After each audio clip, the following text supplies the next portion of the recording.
1919 में युद्ध के कुछ समय बाद अडोल्फ हिटलर म्यूनिख में एक छोटे राजनीतिक समूह से जुड़ा जो आगे चलकर नाज़ी पार्टी बना। यहीं से उसकी राजनीति की शुरुआत हुई। नवंबर 1923 में उसने म्यूनिख में अपने समर्थकों के साथ सत्ता पर कब्जा करने की कोशिश की, जिसे बियर हॉल पुच कहा जाता है। शुरुआत में ये एक तेज और साहसी कदम लगा, लेकिन हालात जल्दी ही बदल गए। पुलिस और सेना ने उसे रोक दिया, सड़कों पर टकराव हुआ, गोलियां चली और कुछ ही समय में ये पूरा प्रयास बिखर गया। हिटलर भागने की कोशिश करता है, लेकिन कुछ दिनों के भीतर उसे गिरफ्तार कर लिया जाता है। अब तक जो व्यक्ति भीड़ को प्रभावित कर रहा था, वो अचानक एक कैदी बन चुका था। जेल में उसका समय अलग था। वो अपने पिछले कदमों के बारे में सोचता रहा, ये समझने की कोशिश करता रहा कि उसकी योजना क्यों असफल हुई।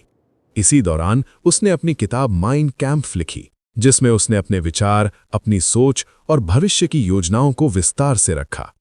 यही उसने एक बड़ी बात समझी, सीधे विद्रोह से सत्ता हासिल करना आसान नहीं है। अब उसकी रणनीति बदल चुकी थी। उसने तय किया कि अब वो हथियारों से नहीं, बल्कि राजनीति, प्रचार और जनता के समर्थन से सत्ता तक पहुंचेगा। जेल से बाहर आने के बाद अडोल्फ हिटलर पहले जैसा नहीं था। अब वो जल्दबाजी में नहीं था। उसने अपनी रणनीति बदल दी थी। उसने फिर से अपने संगठन नाज़ी पार्टी को खड़ा करना शुरू किया। इस बार उसका तरीका अलग था। वो छोटे छोटे भाषणों से शुरू करता, फिर बड़ी रैलियां आयोजित करता और धीरे धीरे लोगों की भीड़ बढ़ने लगी। लेकिन ये सब आसान नहीं था। शुरुआत में पार्टी के पास ज्यादा पैसा नहीं था। फिर भी उसने अलग अलग तरीकों से अपने अभियान को आगे बढ़ाया।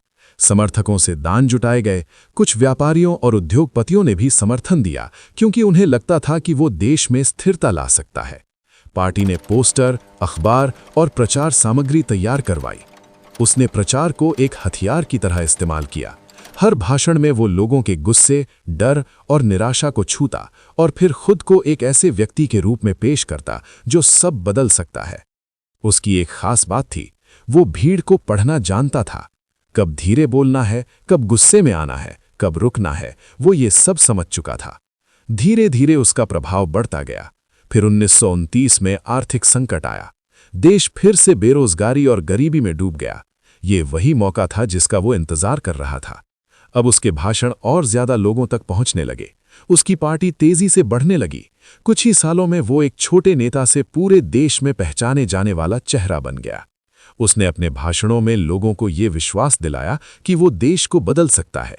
उसने खुद को एक मजबूत नेता के रूप में पेश किया और उसने बार बार यही दिखाया कि मौजूदा सरकार कमजोर है। धीरे धीरे उसकी पार्टी चुनावों में ज्यादा सीटें जीतने लगी। अब वो केवल एक वक्ता नहीं रहा, बल्कि एक राजनीतिक ताकत बन चुका था। लेकिन फिर भी उसे सीधे सत्ता नहीं मिली। उस समय जर्मनी में निर्णय केवल जनता से नहीं, बल्कि राजनीतिक समझौतों से भी होते थे।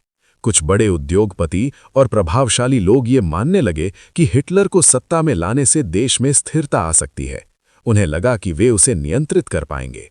राजनीतिक दबाव और समझौतों के बीच आखिरकार 30 जनवरी 1933 को हिटलर को जर्मनी का चांसलर बना दिया गया।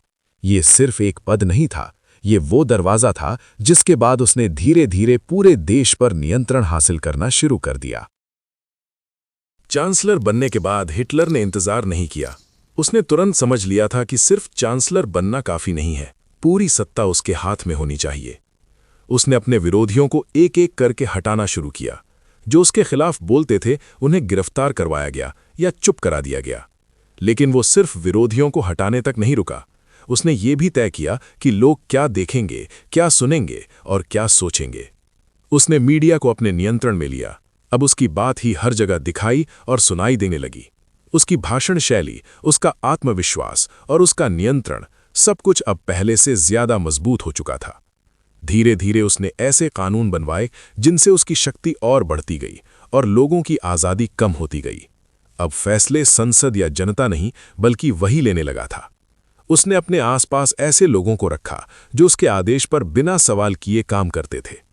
जो भी उसके रास्ते में आता वो ज्यादा समय तक नहीं टिकता। कुछ ही सालों में उसने जर्मनी को पूरी तरह बदल दिया। लेकिन ये बदलाव केवल देश का नहीं था, ये उस इंसान का भी था जो अब पूरी तरह सत्ता के नियंत्रण में आ चुका था। अब उसके फैसले सिर्फ जर्मनी तक सीमित नहीं रहने वाले थे, उनका असर पूरी दुनिया पर पड़ने वाला था।